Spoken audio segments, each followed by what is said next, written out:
Ukraine सिर्फ 3 second में 3 टुकड़ों में बंट गया। रूस के राष्ट्रपति व्लादिमीर पुतिन के इस दाव से यूक्रेन, अमेरिका समेत सभी पश्चिमी देश हैरान हैं। उन्हें समझ नहीं आ रहा है कि पुतिन का जवाब किस तरह से दिया जाए।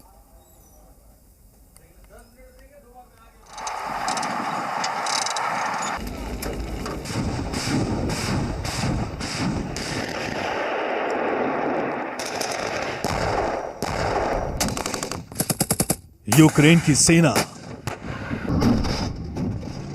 रूस के हमले का जवाब तैयार करती रही।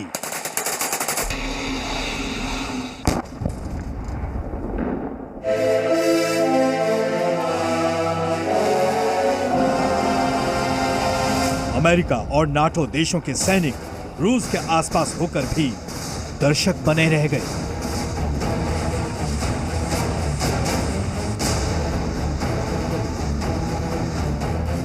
अमेरिका के राष्ट्रपति जो बाइडेन की सारी धमकियां धरी रह गईं। Good afternoon. Today I'd like to provide an update on the crisis involving Russia and Ukraine. और रूस के राष्ट्रपति व्लादिमीर पुतिन ने सिर्फ 3 सेकंड में यूक्रेन के 3 टुकड़े कर दिए।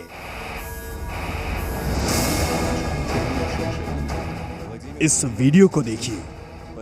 एक बड़ा सा हॉल है और उस हॉल में व्लादिमीर पुतिन बैठे दिख रहे हैं। उनके पास एक फाइल आती है। पुतिन दाहिने हाथ से इस फाइल पर साइन करते हैं और 3 सेकंड में उनका एक हस्ताक्षर यूक्रेन के 3 टुकड़े कर देता है। इस हस्ताक्षर के साथ ही रूस ने यूक्रेन के 2 इलाके डोनेस्क और लुहांस्क को अलग देश के रूप में मान्यता दे दी। पुतिन के ऐलान के बाद डोनेस्क और लुहांस्क में आतिशबाजियां हुई। यूक्रेन से आजादी की लड़ाई लड़ रहे डोनेस्क और लुहांस्क के लड़ाके और वहां के रूस समर्थक नागरिक जश्न मनाने लगे। Если Россия столкнется с такой угрозой, как принятие Украины в Североатлантический альянс, в НАТО, то угрозы для нашей страны многократно возрастут. Потому что есть статья 5 договора о создании НАТО, из которой ясно, что все страны альянса должны... जिस आलीशान हॉल में बैठकर व्लादिमीर पुतिन लुहांस्क और डोनेस्क को स्वतंत्र देश के रूप में मान्यता दे रहे थे, उसी हॉल में इन दोनों इलाकों के प्रमुख भी मौजूद थे। ये हैं डोनेस्क के स्वघोषित प्रमुख डेनिस पुशिलिन। पुतिन के बाद उस पेपर पर इन्होंने साइन किए और इनके बाद जो व्यक्ति साइन करते हुए दिख रहे हैं वो हैं लुहांस्क के स्वघोषित प्रमुख लियोनिड पेसेचनिक। डोनेस्क और लुहांस्क को मान्यता देने के बाद रूस ने इन दोनों इलाकों में शांति कायम करने के नाम पर अपनी सेना भेज दी। और अब इस मैप को देखिए। ये यूक्रेन का नक्शा है। यहां पर यूक्रेन की राजधानी कीव है और ये रहा क्रीमिया, जहां पहले से ही रूस का कब्जा है। और ये रहे डोनेस्क और लुहांस्क। और इस तरफ काला सागर और वहां पर रूस का मित्र देश बेलारूस, जहां रूस की सेना युद्धाभ्यास कर रही है। डोनेस्क और लुहांस्क में रूस की सेना के पहुंचते ही यूक्रेन बुरी तरह घिर चुका है।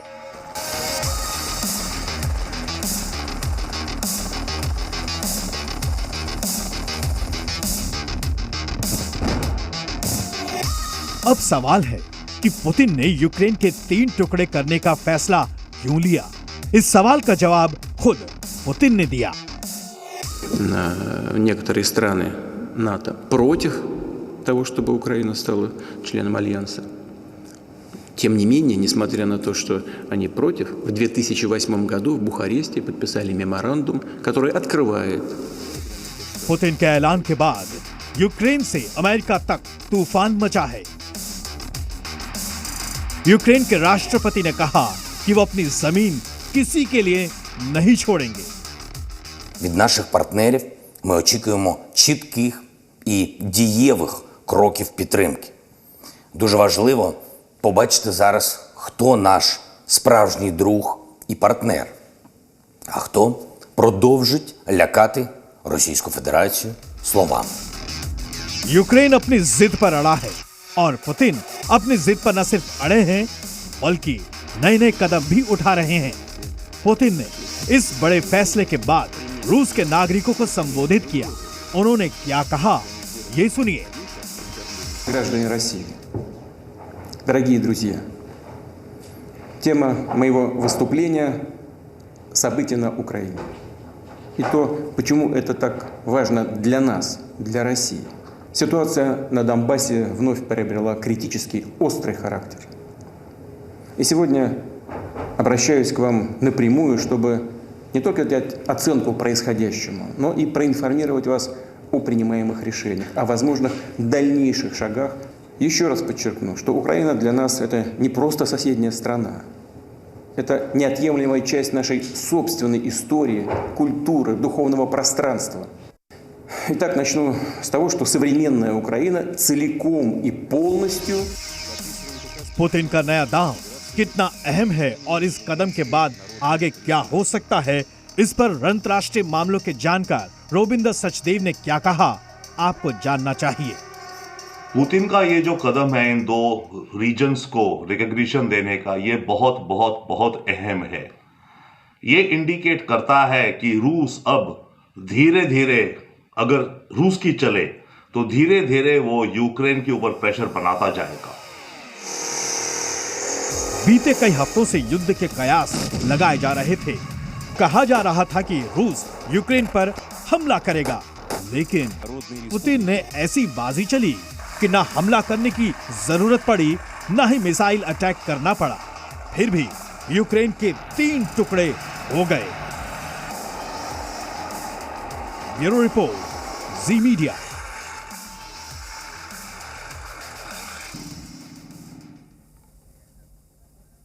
जिन 2 इलाकों को रूस ने मान्यता दी है, वहां पहले हालात कैसे थे और किसी इलाके को स्वतंत्र देश के रूप में मान्यता देने के क्या नियम हैं, इसे जानने के लिए आपको ये रिपोर्ट जरूर देखनी चाहिए।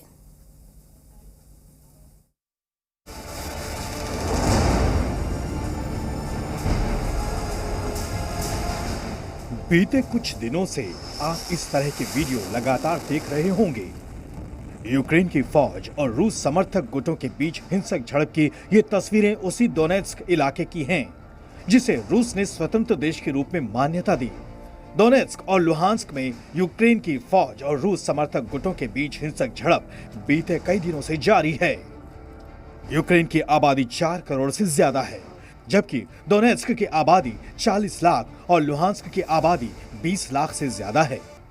डोनेट्स्क और लुहांस्क में 80% लोग रशियन भाषा बोलते हैं।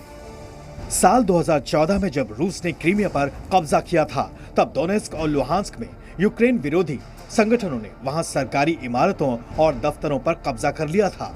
इन दोनों इलाकों में विद्रोही संगठन अपनी अलग सरकार चलाते हैं, बाकायदा चुनाव भी कराते हैं।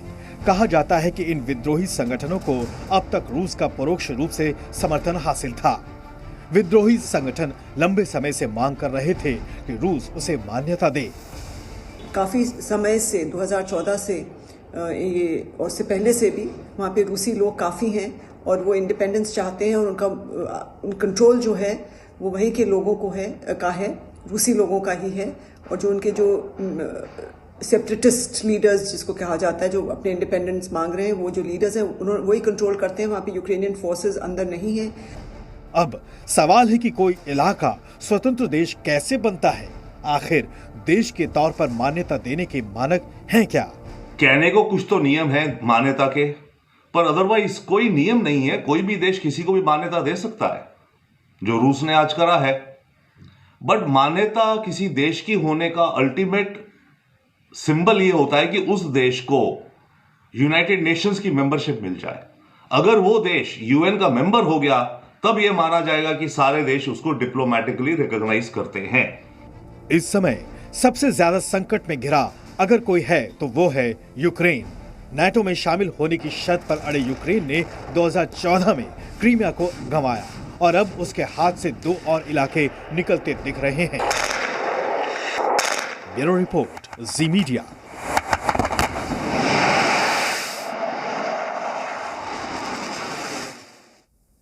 पुतिन ने यूक्रेन पर हमला तो नहीं किया, लेकिन यूक्रेन के बंटवारे पर साइन करना किसी भी देश पर आक्रमण करने से कम नहीं है। पुतिन ने ऐसा करके अमेरिका सहित दुनिया की तमाम महाशक्तियों को सीधे चैलेंज किया है। अब सवाल यह है कि खुद को दुनिया का सुपर बॉस कहने वाले अमेरिका ने रूस के खिलाफ क्या एक्शन लिया। राष्ट्रपति बाइडेन ने पुतिन के दस्तखत का जवाब दस्तखत से दिया। बाइडेन का पलटवार इस रिपोर्ट में देखिए।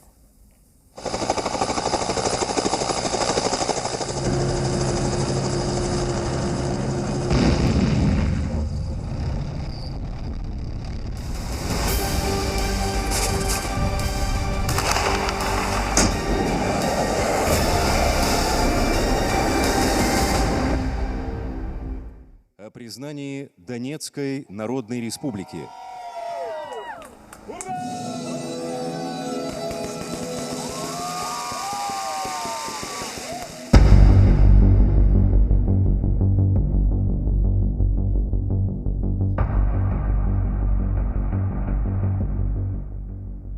राष्ट्रपति पुतिन ने यूक्रेन के बंटवारे पर जैसे ही दस्तखत किए, पूरी दुनिया में खलबली मच गई।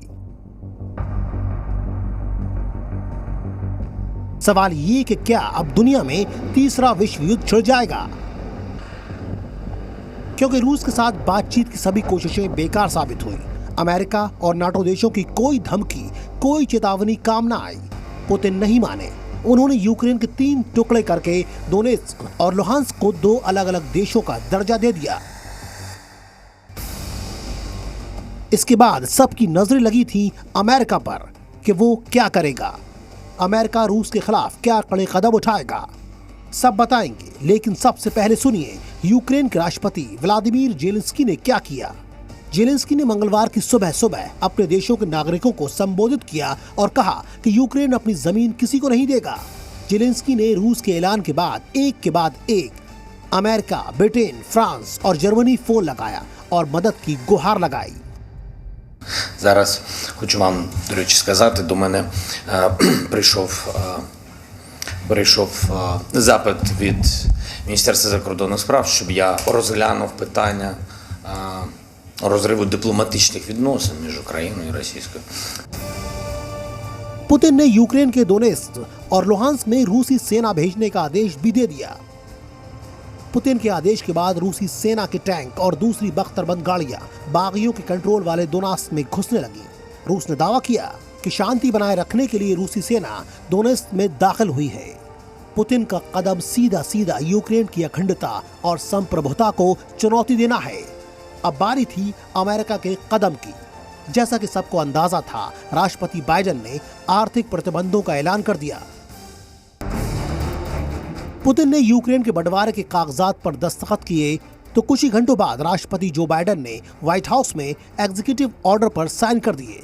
इस ऑर्डर के बाद अमेरिका डोनेत्स्क और लुहांस्क में किसी तरह का व्यापार और निवेश नहीं करेगा। बाइडेन ने ऑर्डर साइन करते हुए तस्वीर को ट्वीट कर लिखा, मैंने एक कार्यकारी आदेश पर हस्ताक्षर किए हैं। इसके जरिए अमेरिका ये स्पष्ट करता है कि हम रूस को अंतर्राष्ट्रीय कानूनों के उल्लंघन की छूट नहीं देंगे। हम अगले कदम के लिए अपने सहयोगियों के साथ बातचीत कर रहे हैं। अमेरिका के आर्थिक प्रतिबंध के ऐलान के बाद ब्रिटेन भी एक्शन में आया। ब्रिटेन के प्रधानमंत्री बोरिस जॉनसन ने भी ऐलान किया कि ब्रिटेन भी रूस पर कड़े आर्थिक प्रतिबंध लगाएगा।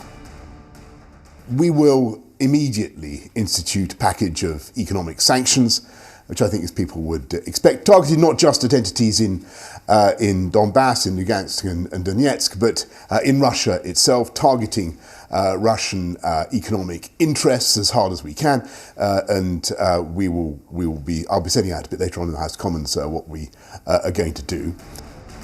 यूरोपियन यूनियन भी रूस पर तगड़े आर्थिक प्रतिबंध की बात कर रहा है। यूरोपियन यूनियन के मुताबिक प्रतिबंध ऐसा होगा जिसका दर्द रूस महसूस करेगा। There's going to be a sanctions package agreed today. The full details of that are being worked out at the moment by the governments upstairs. Indeed, it's likely to come up in some form at the General Affairs Council as well. And I think that we've got to ensure that whatever happens, that Russia certainly feels the pain, and that's going to happen. लेकिन इन आर्थिक प्रतिबंधों के ऐलान से Putin की सेहत पर कोई फर्क नहीं पड़ा। उन्हें तो पहले से ही अंजाम का अंदाजा था।